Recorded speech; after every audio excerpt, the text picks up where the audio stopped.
we're out. Yo, what it do? Tis your boy the Chalskian, and welcome to my channel for the review of Macedonia's performance in the Euros. It'll be a quick one.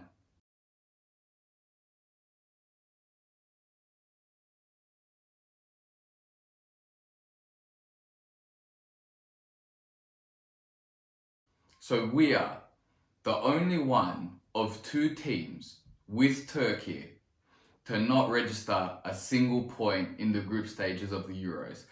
And as upset as I am, I'm not overly disappointed. And there's a few reasons for that. I'll get into the three matches in a moment, but two reasons in particular why I'm not too disappointed. And the first one is, it's our first time in the Euros. We can't be upset that we didn't win the competition. We're not used to that environment.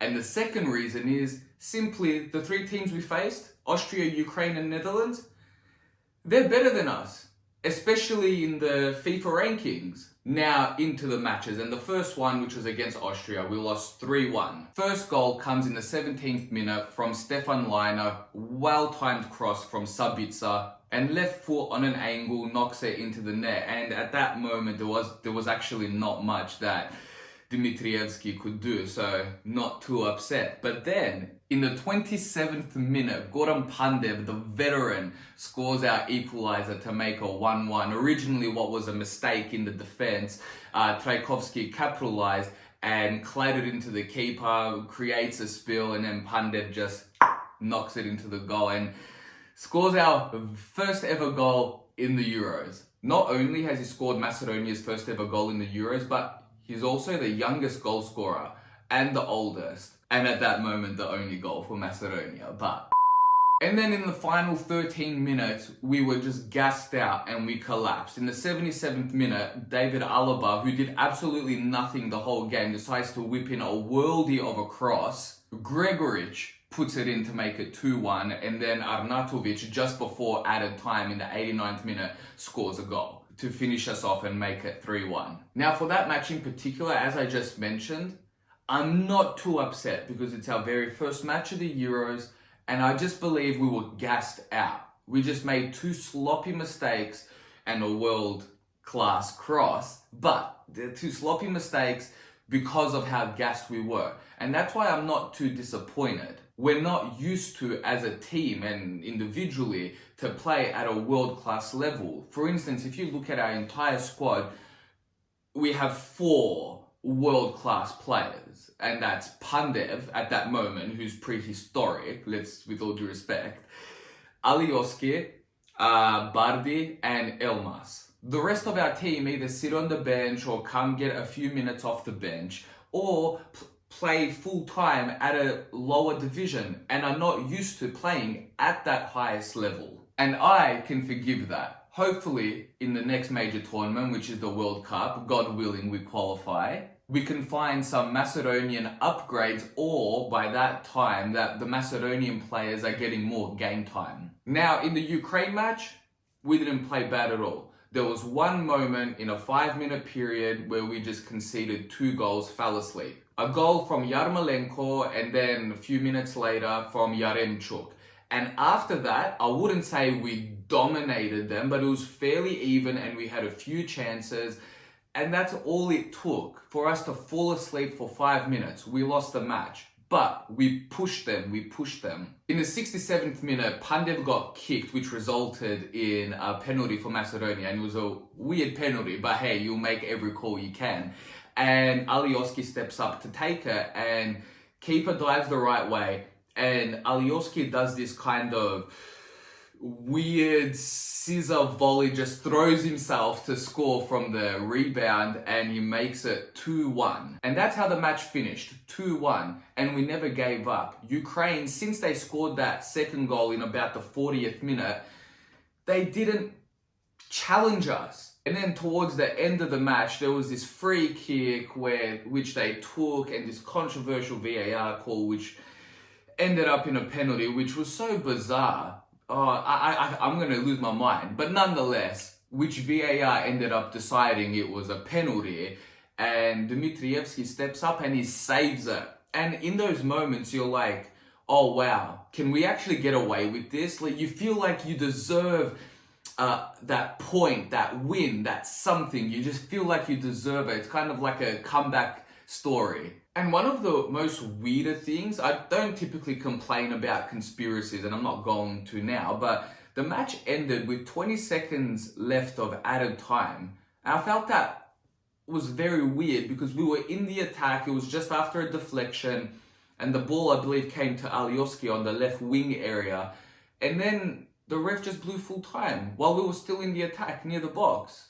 It was bizarre, but it is what it is. Now, lastly, the match against Netherlands. And if you see on paper 3-0 Netherlands versus Macedonia, you think, yeah, sounds about right. It's actually very misleading to just look at the scoreline. Considering we were out of the tournament and we were versing the team that's on top of the group stages and arguably one of the top 5-10 teams in the world, not just in Europe, we actually threw the kitchen sink at them. And I'm so happy that we didn't just, play our reserve squad or whatever it may be. We actually gave them a lot. Especially that the first big chance came in about the 9th, 10th minute where Trikovski broke the defense through a through ball and he scores.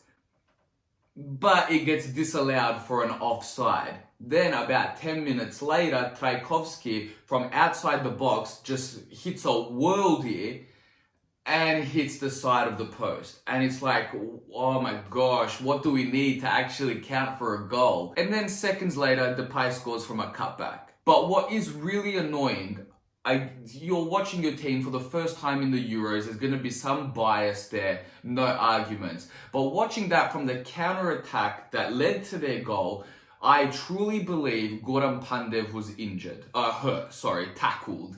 Now, I'm not saying we could have ended up being in the tournament because no result. Well, we were officially out. But it's just frustrating because you just want something to go your way, and that should have been a foul. And then, just to burn me even more, Liverpool man Wijnaldum ends up scoring 2 goals. Just to make it 3-0. Damn Wijnaldum. And another thing I want to mention about the match is that in the 71st minute, we scored another goal. Churlinov threw a through ball, ends up scoring, but he gets called offside narrowly. And you just look at that and you're like, far out, we hit the post. We were in the match the whole time. We scored 2 offside goals. That is the luck that Macedonia is missing. You need to create your own luck, and I think the lack of experience was there. I think had we had a bit more experience, we probably would have done better. Like I said earlier, we were one of only 2 teams to not pick up a point. And that's okay. Considering Turkey were the dark horses of the tournament, we finished at the same level as them. Hey, that ain't too bad. It is disappointing, but looking at those matches, and not to be king of excuses, but I thought, despite that, I thought we performed well. And hopefully we can just have that luck in the next tournament. And looking at the matches, the first match against Austria, we gassed out. We're not used to that high intensity. The second match, we lost the match in 5 minutes. And in the last match, 2 offside calls, hit the post. That 1% of luck that we need. That 1%. All things considered, I believe we were the worst ranked team in the Euros, and we still put up a fight.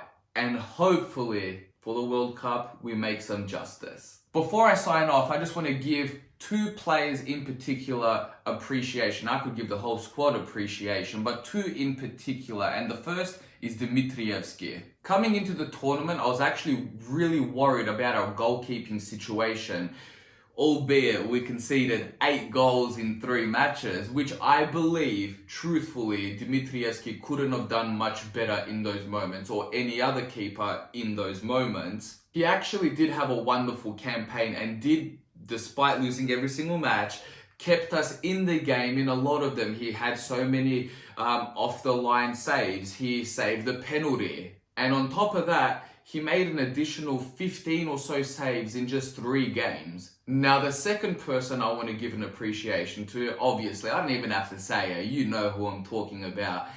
It's the veteran Goran Pandev. Despite scoring our first ever goal in a major European competition, or any major competition, I don't think he had the best campaign. He did, however, represent Macedonia very well over his career.